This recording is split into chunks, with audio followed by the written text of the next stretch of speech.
నమస్కారం. S9 city news కు స్వాగతం. ముందుగా ముఖ్యాంశాలు. చోరీలకు పాల్పడుతున్న ముగ్గురు యువకులను అరెస్టు చేసిన పెంటపాడు పోలీసులు. తాడేపల్లిగూడెంలో జీఎస్టీ బైక్ ర్యాలీ. గురువారం సాయంత్రం తాడేపల్లిగూడెం రూరల్ పోలీస్ స్టేషన్ లో సిఐ భీమేశ్వర్ రవికుమార్ మీడియా సమావేశం నిర్వహించారు.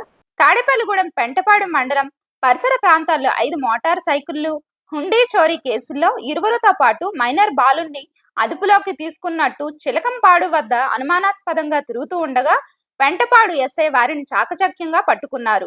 వారి వద్ద నుంచి 5 మోటార్ సైకిళ్లను స్వాధీనం చేసుకున్నట్లు సిఐ రవికుమార్ తెలిపారు.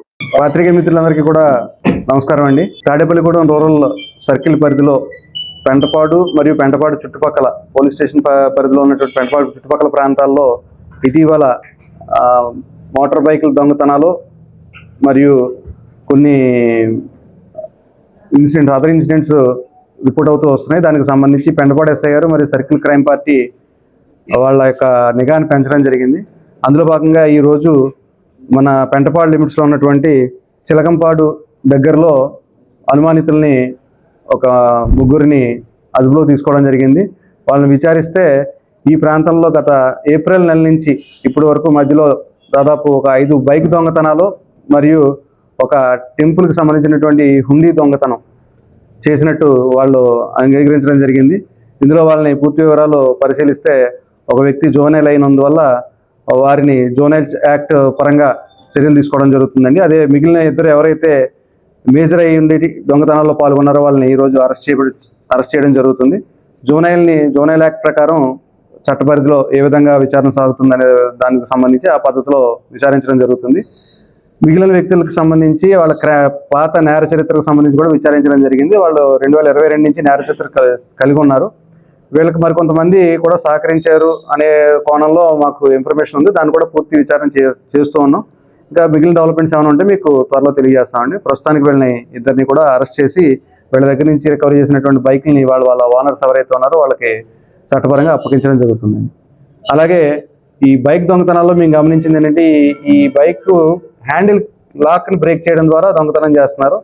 కాబట్టి వీళ్ళంత వరకు ఎవరైతే బైక్ ఓనర్స్ ఉన్నారో వీళ్ళు హ్యాండిల్ లాక్తో పాటుగా వీలుంటే వారు ఈ వీల్కి సంబంధించినటువంటి లాక్ను కూడా వేసుకున్నట్టయితే ఈ పద్ధతిలో దొంగతనం చేసే వాళ్ళ నుంచి రక్షణ పొందే అవకాశం ఉంటుంది. కాబట్టి ప్రతి ఒక్కరు బయట ఎవరైతే పార్క్ చేస్తున్నారో కాంపౌండ్ వాళ్ళు లోపల చేసేది వాళ్ళకైతే పెద్దగా వీళ్ళు లోపలికి వచ్చి నేరం చేసేటువంటి అవకాశాలు తక్కువ. వీళ్ళని విచారించిన దాని ప్రకారం ఈ పద్ధతిలో చేసే వాళ్ళందరూ కూడా రోడ్డు పైన పార్క్ చేసి వెళ్ళిపోయే నైట్ పార్క్ చేసి వెళ్ళిపోయే వాళ్ళని ఎక్కువ వీళ్ళు టార్గెట్ చేస్తున్నారు. సో ప్రతి ఒక్కరికి ఈ వీల్ లాక్తో పాటు హ్యాండిల్ లాక్తో పాటుగా వీల్ లాక్ను కూడా బయట పెట్టినప్పుడు వినియోగించడం వాళ్ళ బైకుల్ని సంరక్షించుకోవడానికి బెస్ట్ మెథడ్గా మేము సజెస్ట్ చేస్తున్నామండి. థ్యాంక్ యూ అండి. ఏడాదిలో ఒక్కో కుటుంబానికి 15,000 రూపాయలు జీఎస్టీ రాయితీ లభిస్తుందని డ్రామా ఏపీడీ జీవీకే మల్లికార్జునరావు తెలిపారు.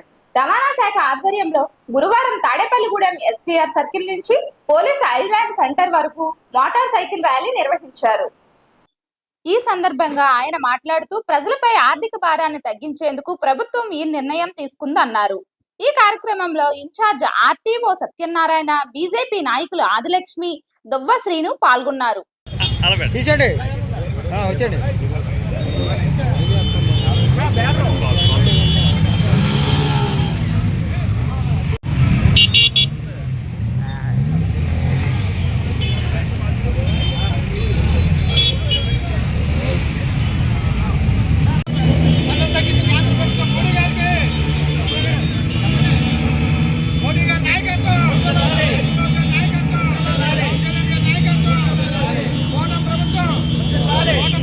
గల కూటమి ప్రభుత్వం మాత్రం ఉన్న జిఎస్ కూడా అందరినీ కోరుతా ఉన్నాం.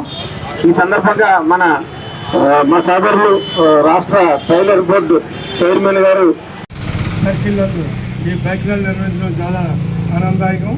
అలాగే ఈ ఎప్పుడైతే జిఎస్టీ రేట్లు తగ్గినాయో ఈ జిఎస్టీ మీద తగ్గిన రేట్ల గురించి వివిధ షాపులకు వెళ్ళడం జరిగింది. వినియోగదారులందరూ కూడా చాలా ఆనందం వ్యక్తం పరుస్తున్నారు. ఎందుకంటే గతంలో 28, 23 18%, 5% ఉన్న జిఎస్టీ అన్నీ కూడా మినిమం 12% వరకు పడిపోవడం తగ్గడం వల్ల వినియోగదారులు చాలా ఆనందంగా ఉంది. అలాగే ఇందులో వాహనదారులకి ముఖ్యంగా గత 6 నెలల క్రితం మేమే 2 బళ్ళు తీసుకోవడం జరిగింది. ఆ బళ్ళకి ఇప్పటికి తేడా రాయల్ ఎన్ఫీల్డ్ తేడాకి ఒక్కో బండికి వచ్చి 30,000 రూపాయలు సేవింగ్ అవ్వడం జరిగింది. అలాగే మధ్యతరగతి వాళ్ళందరికీ కూడా అందుబాటులో ఉండే విధంగా కార్లు అయితే ఎవరో ధనికులు కొనుక్కునే కార్లని ఈరోజు సామాన్యులు కొనుక్కునే వ్యవస్థను తీసుకొచ్చిన ముందు మోడీ గారికి ధన్యవాదాలు తెలియజేసుకుంటూ, అలాగే నిర్మలా సీతారామన్ గారికి ఆర్థిక వనరులు చేకూర్చడంలో ఆవిడ మించిన వ్యక్తి లేరని తెలియజేస్తూ, అలాగే మన రాష్ట్ర ముఖ్యమంత్రి గారు చంద్రబాబు నాయుడు గారు, అలాగే పవన్ కళ్యాణ్ గారి ఆదేశాల మేరకు ఇక్కడ మన వచ్చి శ్రీనివాస్ గారు, వరవల్ బాబు గారి ఆధ్వర్యంలో ప్రతిరోజు కూడా ఏదో షాప్కి వెళ్ళడం జరుగుతుంది. ఆ షాపులో దానికి సంబంధించి గతంలో ఎంత ఉంది, ఇప్పుడు ఎంత రేట్ అవుతుంది, ప్రజలకు ఏ విధంగా సేవింగ్ అవుతున్నారన్న విషయాన్ని ప్రచారం చేయడం నిమిత్తమే ఈరోజు మన రాష్ట్ర గవర్నమెంట్ చేసిన ఈ కార్యక్రమంలో భాగంగా ఈరోజు రవాణా శాఖ వారు బైక్ ర్యాలీ పెట్టి ప్రజలకందరికీ అవగాహన కల్పిస్తున్నందుకు ముందుగా ఆ ఇన్స్పెక్టర్ గారికి, అలాగే వారి అధికారులందరికీ ధన్యవాదాలు తెలియజేసుకుంటూ, మనం అందరూ భాగస్వాములు అవడం, మమ్మల్ని కాకేసి ఈరోజు ఈ కార్యక్రమం చేయడం మాకు ఆనందంగా ఉంది. కావున ప్రతి ఒక్కరికి ధన్యవాదాలు తెలియజేసుకుంటూ ఈ అవకాశం ఇచ్చిన పెద్దలకు ధన్యవాదాలు. సూపర్ జిఎస్టీ, సూపర్ సేవింగ్స్ అని చెప్పి మోడీ గారు ఆయన పుట్టినరోజు సందర్భంగా గత నెల 17వ తారీఖున మాకు కార్యక్రమం ఇచ్చారు. ఆ కార్యక్రమం నుంచి కూడా మాకు 17వ తారీఖు నుంచి అక్టోబర్ 2 వరకు కూడా ఆయన జన్మదినోత్సవ వారోత్సవాల భాగంగా మాకు జిఎస్టీ గురించి ప్రచారం చేయమంటే మేము అది ప్రతి షాప్కి వెళ్ళి దాన్ని వివరాలు అడగడం, దాన్ని తెలుసుకుని, ముఖ్యంగా ఈయన జిఎస్టీ తగ్గించడం అంటే అలా తగ్గించలేకుండా రాష్ట్ర ప్రభుత్వాలు సహకరించి, అలాగే దానికి ఒక మానిటరింగ్ కమిటీ అని చెప్పి మొత్తం ప్రతి అధికారిని దాంట్లో భాగస్వామ్యం చేసి ఆయన ఈ ప్రతి షాపులో కూడా రేట్లు ఎలా ఉన్నాయి ఏంటి అని చెప్పి దాంట్లో అధికారులతో పాటు కూడా మమ్మల్ని కూడా భాగస్వామ్యం చేసి, అలాగే మల్లికార్జున గారు చెప్పినట్టు ప్రతి షాప్ దగ్గర కూడా జిఎస్టీ ముందు జిఎస్టీ తర్వాత అని చెప్పి బోర్డులు పెట్టి ఈ జిఎస్టీ ఎంత తగ్గిందో కూడా ప్రజలందరికీ కూడా తెలిసేలాగా అర్థమయ్యేలా చెప్పి ఆ తగ్గించిన రేట్లు కూడా అందరికీ సమానంగా అందుతున్నాయని చెప్పి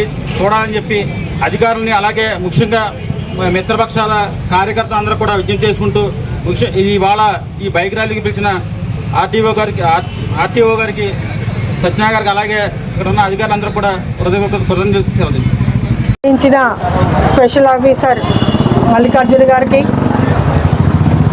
కమర్షియల్ ట్యాక్స్ అధికారి గారికి, ట్రాఫిక్ ఇన్స్పెక్టర్ గారికి, ఎంపీడీఓ గారికి, వేదికను అలంకరించిన ఇతర అధికారులకి, అదే కూటమి నాయకులకి, వివిధ కార్పొరేషన్ చైర్మన్లకి, ఇక్కడికి ఇచ్చేసిన మీ అందరికీ కూడా నా హృదయపూర్వక నమస్కారాలు. ఈరోజు ఒకే దేశం, ఒకే పన్ను, ఒకే మార్కెట్ లక్ష్యంతో ఏదైతే వస్తు సేవల పన్ను జిఎస్టీ గురించి మనం అవగాహన కల్పించడం కోసం మోటార్ బైకిల్ ర్యాలీ ఏర్పాటు చేసుకోవడం చాలా సంతోషం. ఈ విషయంలో ఆంధ్రప్రదేశ్ ప్రభుత్వం తీసుకున్న, ముఖ్యమంత్రి నారా చంద్రబాబు నాయుడు గారు తీసుకున్న చొరవకి వారికి నా హృదయపూర్వక ధన్యవాదాలు తెలియజేస్తున్నారు. కేంద్ర ఆర్థిక మంత్రి నిర్మలా సీతారామన్ గారు, గౌరవ ప్రధానమంత్రి నరేంద్ర మోడీ గారు సామాన్యులకి, పేద ప్రజలకి ఏదైతే ఈ జీవితం సాఫీగా జరగాలి, వారికి ఏదైతే భారంగా ఉందో జిఎస్టీ దాంట్లో వెసులుబాటు కల్పించాలి, వారి జీవితాల్లో వెలుగులు నింపాలనే ఉద్దేశంతో ఈ జిఎస్టీలో సంస్కరణలు తీసుకొచ్చారో వారిని కింద స్థాయి వరకు తీసుకెళ్ళడానికి మన రాష్ట్ర ప్రభుత్వం చేస్తున్నటువంటి ఈ అవగాహన కార్యక్రమాలకి వారికి అభినందనలు తప్పకుండా మనం తెలియచేయాలి. కేంద్ర ప్రభుత్వం తీసుకున్న ఈ నిర్ణయం వల్ల ప్రతి ఒక్క సామాన్యుడికి, మధ్యతరగతి వ్యక్తికి కూడా చాలా ఉపయోగకరంగా ఉంటుంది. గతంలో ఏదైతే కనీసం 2 వీలర్ కొనుగోలు లేని వారు కూడా ఈరోజు వారు మేము కూడా బండి కొనుక్కోవచ్చు. నేను ఎందుకంటే ఒక ఉదాహరణ, మా వాచ్మెన్ వాళ్ళకి బండి లేదు, సైకిల్ ఉంది. ఈ జిఎస్టీ ఈ సంస్కరణ తీసుకొచ్చిన వెంటనే మా వాచ్మెన్ అడిగాడు, మేడం గారు మేము ఇప్పుడు బండి కొనుక్కొచ్చండి, మా అబ్బాయి కాలేజీకి మా పాపని కాలేజీకి దింపడానికి నాకు ఇబ్బందిగా ఉంటుంది ఇక్కడ పని చేసుకుంటామని. ఒకసారి జిఎస్టీ తర్వాత నువ్వు ఒకసారి కనుక్కున్నాకే నువ్వు కొనుక్కోవాలని చెప్తే వెళ్ళి కనుక్కుని అప్పటికి ఇప్పటికీ చాలా మార్పు వచ్చిందండి అని చెప్పి మా వాచ్మెన్ కొనుక్కున్నాడు, బండి కొనుక్కున్నాడు. ఇట్లా 2 వీలర్ కొనుక్కోలేని వాళ్ళకి కూడా ఈ జిఎస్టీ వల్ల మోడీ గారి గురించి, నిర్మలా సీతారామన్ గారి గురించి కూడా కింద స్థాయి వరకు ప్రజలు కూడా అవగాహన వచ్చింది. మన దేశం అభివృద్ధి కోసం ఏదైతే ఈ సంస్కరణలు చేపడుతున్నారో అదేవిధంగా సామాన్య ప్రజల జీవన విధానాన్ని మెరుగుపరచడం కోసం ఏదైతే నిర్ణయాలు తీసుకున్నారో ఈ విధంగా. పెంటపాడు మండలం రావిపాడు గ్రామానికి చెందిన Tadepalligudem market yard director Kajuluri Durga Malleswararao తల్లి మంగతాయారు ఇటీవల మరణించారు. ఈ రోజు వారి యొక్క దశదిన కర్మల్లో భాగంగా వారికి రావిపాడు గ్రామంలో సంతాప సభ ఏర్పాటు చేశారు. తాడేపల్లిగూడెం పట్టణానికి చెందిన ఆంధ్రప్రదేశ్ పద్మశాలి సంక్షేమ సంఘం కన్వీనర్ బండారు బెనర్జీ బాబు మరియు ప్రాంతీయ పద్మశాలి సంఘం అధ్యక్షులు బత్తిన ప్రసాద్, సిర్రాపు అప్పారావు, పప్పు రామకృష్ణ, నీలి Prakash, Tadepalligudem market yard director కళ్యాణం రామచంద్రరావు ఈ కార్యక్రమంలో పాల్గొని వారికి ప్రగాఢ సంతాపాన్ని తెలియజేశారు.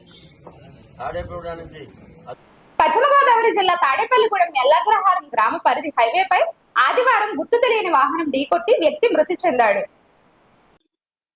5 రోజులుగా అతని కుటుంబ సభ్యులు వివరాలు తెలియకపోవడంతో తాడేపల్లిగూడెం ఏరియా హాస్పిటల్లో గురువారం పోస్ట్ మార్టం నిర్వహించారు. పోస్ట్ మార్టం అనంతరం మృతదేహాన్ని తాడేపల్లిగూడెం రూరల్ పోలీస్ స్టేషన్ కి చెందిన హెడ్ కానిస్టేబుల్ ఎల్లా శ్రీనివాస్ గుర్తు తెలియని మృతదేహానికి అంత్యక్రియలు నిర్వహించి మరోసారి తన దాతృత్వాన్ని చాటుకున్నారు. గుర్తు తెలియని మృతదేహాలకు అంత్యక్రియలు నిర్వహిస్తున్న హెడ్ కానిస్టేబుల్ ఎల్లా శ్రీనివాస్ ను పలువురు అభినందిస్తున్నారు.